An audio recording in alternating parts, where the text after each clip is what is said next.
Welcome to Japanese from Zero. We have not done this in a long time. We have not done an Ask a Teacher. It is actually 2016 right now, and we're doing an Ask a Teacher. Most of the recent Ask a Teachers that we've seen have been from 4 years ago, because 4 years ago, speaking too fast, I'm too excited, because I hadn't released a bunch of them, and that's what we've been releasing. So tonight I was feeling in the mood, and we went ahead and we started 2 Ask a Teachers right in a row. For some reason, my PowerPoint's not showing. There it is.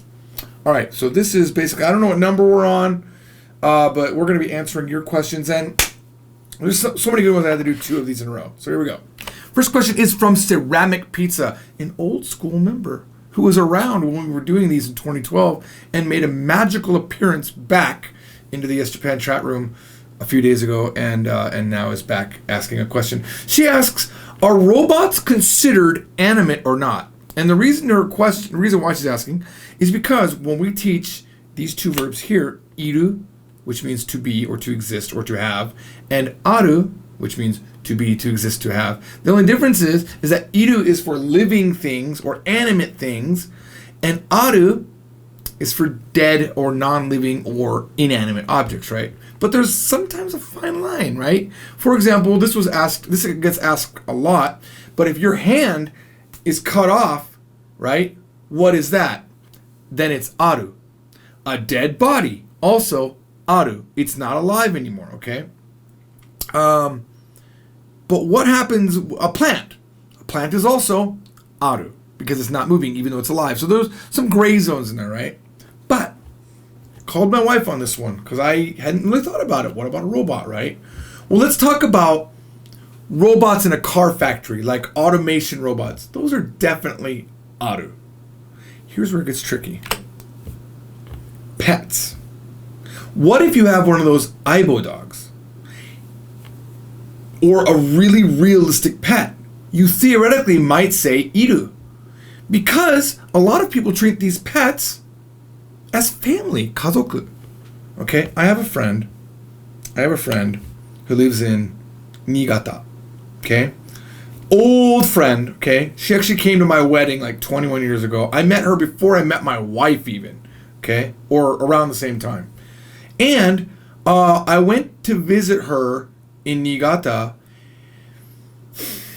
and her and 3 of her friends all walk around with nuigurumi, which means stuffed animal. She has a Mickey Mouse nuigurumi that's missing an eye, and to her, that is her baby. And she definitely doesn't say aru, even though it's not alive and it's not animate. She says, and I forget what she calls him. I don't think his name is Mickey. I think she gave him another name. But let's say it was Mickey. She's like, Mickey ga iru. Mickey is here. Okay? So then she's using iru, even though it's not even a robot. Like it's not even moving. And all 3 of these girls, who I might want to tell you are in their 40s. And by the way, this happens with women in Japan. At least I've seen it happen. Where they... Uh-oh. What was that? My beep. That beep scared me. I hope it wasn't... 네. Oh. 방금 제대로 못 들었어요. 다시 말씀해 주세요. Okay. Chiso. Okay, so okay. Siri somehow, I have it in Korean mode, heard me say, Siriya. Okay. I have my Siri in Korean mode so I can practice Korean with it. I recommend it for Japanese.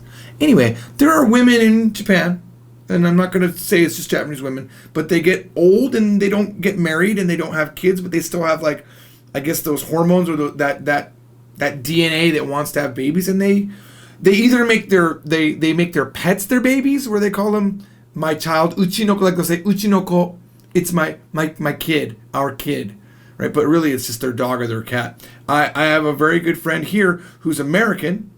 He's married to a Chinese girl who's basically American but Chinese birth, right? They have 4 cats and they call them their kids. So this happens, right? So in that case, let's say that someone has robots and they've adopted that robot as their kid. Let's say the rest of the country still refers to them as aru. They would most likely call them iru. And I think that's the interesting part of this question. That's why I chose to answer it. All right, next question is from Fire Flame 786. I gotta be honest, I liked Fire Flame. I screwed that joke up.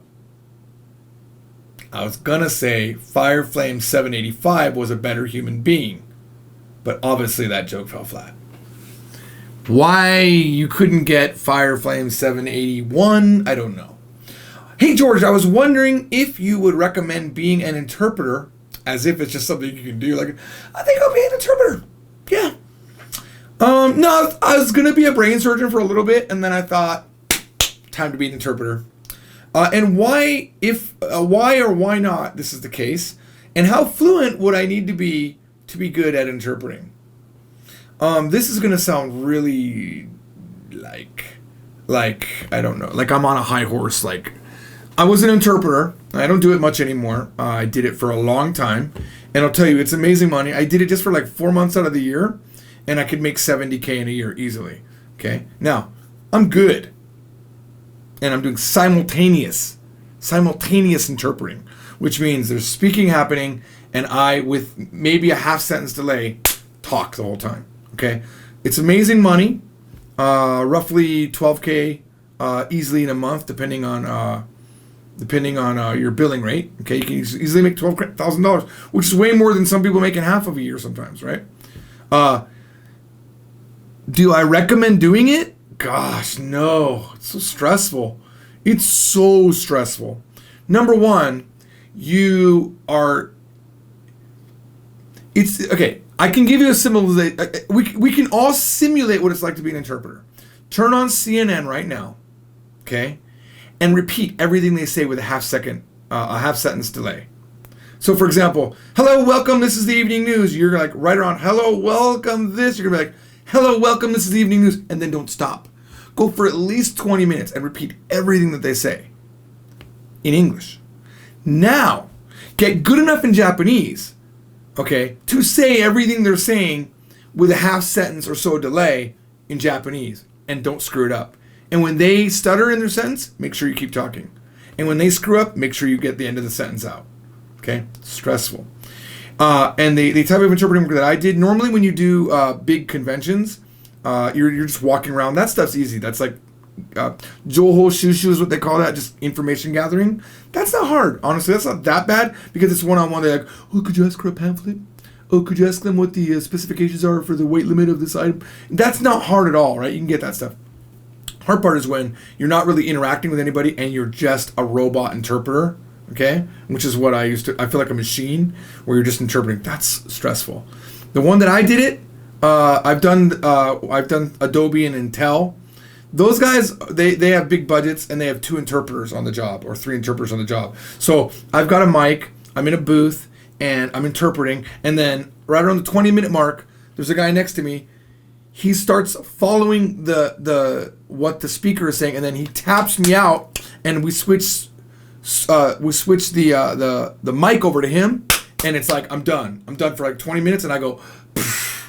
And then right around that 20-minute mark or so, like you agree ahead of time how many minutes you're gonna go, I like ramp up and I start translating in my head, and then I'm ready and I pop in. That's also hard, but not as bad for me because it's 20 minutes break. The interpreting work that I did for the medical company that I did for so long, like about 10 years, it's 8 hours. So I'll go an hour and a half doing a presentation where this teacher's talking about radiation and repairing linear accelerators, and that's hard. It only got easier over time because I knew the material, but that's stressful. I would often get into the car after a hard day, after 8 hours of working, and cry. And I'm not even joking, like cry.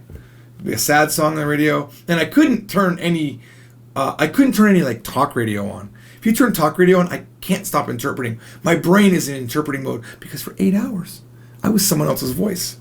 That is hard. But try, go ahead, why not? I mean, honestly, you're going to be, if you speak a lot of Japanese, you're going to be an interpreter anyway. Why not try to make money? Worst thing that'll happen is you'll suck. It's good money if you freelance. I don't think it's good money if you're working for a company, and it's very stressful. It's why I stopped doing it about a year ago. I get calls from, if you type I think still now if you type Japanese interpreter into Google, I'm the #1 result. So I get calls quite often that I either ignore, unfortunately, or if they ever catch me and I answer the phone, I say, yeah, sorry, I haven't taken it on the website. I don't do that anymore. It's way too stressful, honestly, especially new topics.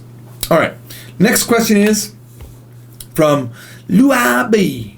Luabi says, my question would be, what is the difference between tai, tagau, which is wrong, and te hoshi? It's tagaru, unless I'm completely wrong, and I could be. Let's look at them. So I'm going to take the same verb. We're going to do iku, to go, and we're going to put it into, let's just put them all up on the screen. We've got ikitai, ikitagaru, and itte hoshi. It's all about who is the person. These all mean literally want to go. Okay? If you say ikitai, I want to go. It's me. Ikitai. Someone else can ikitai, okay? But when you're saying your ikitai is definitely the only one you use to say I want to go. If you say ikitagaru, and by the way, normally it's ikitagatte iru. It's ongoing present tense form. So you say, George wa Nihon ni ikitagatteru. George is wanting to go to Japan. It's when we're talking about a third person. It's when you're saying another person wants to go. It's ikitagaru in that case. All right.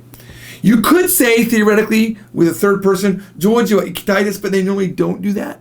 They don't normally say George wants to go like a third person. They'll say George wa Nihon ni ikitasou desu. It seems like George would want to go because how do you know his feelings?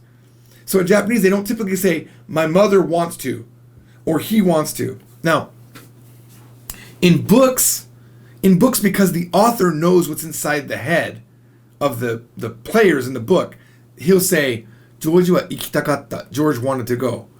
But I would say, like my daughter, musume wa ikitasou deshita. It seemed that my daughter wanted to go. Okay? Ikitagaru covers that also. Ikitagaru is he was wanting to go. It's a third person way of saying wants to go.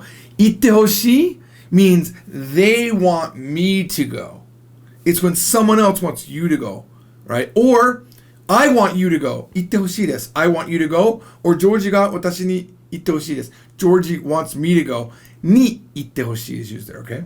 So that's what that is. You want to receive the benefit of the action. So it's itte hoshii. I want you to eat it. Tabete hoshii. Or they want me to eat it. Okay? All right. Good question.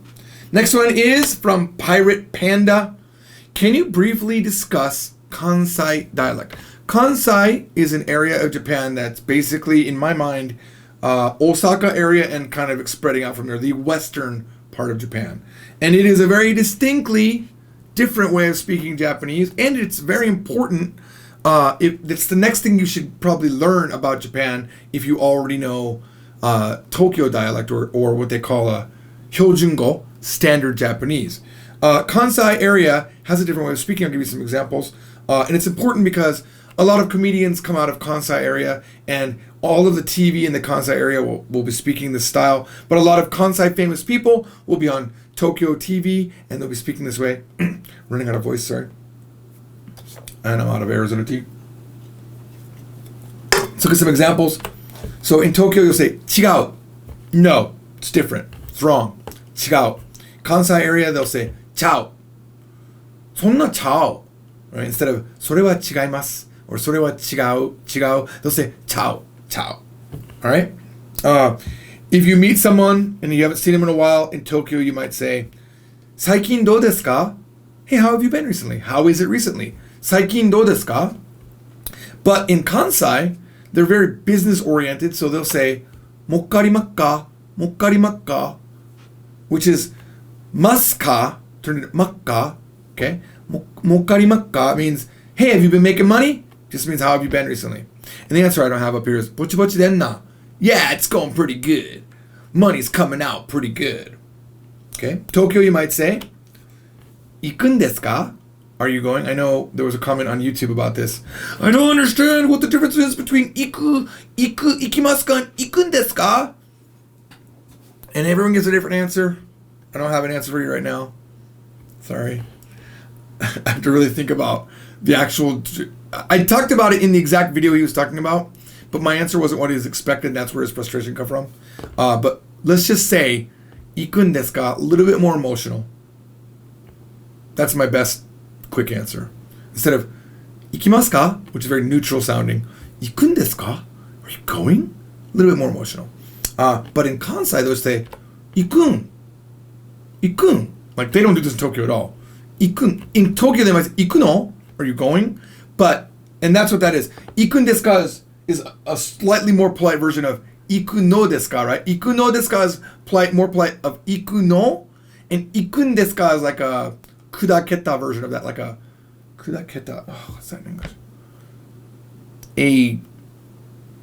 I literally don't know. What happens when a building gets older and older and it starts crumbling? A crumbled version of it? Like a less professional version of it? I don't know how to explain it beyond that, sorry. But they'll say, ikun. Oh, you're going? You're going? It's like that. That's what ikun desu ka. Ikun desu ka? Oh, you're going? It's like you're a little bit like, oh, you're going? Kind of that thing. All right, in Kansai you'll say, in Tokyo you'll say, dame. You'll say, dame. In Kansai they'll say, akan. Akan. Oh, そんな akan. No, that ain't gonna work. それはダメ. そんな akan. All right, that is it for this Ask a Teacher. Stick around. We have one more coming up. I'll see you in just a moment. Bye-bye.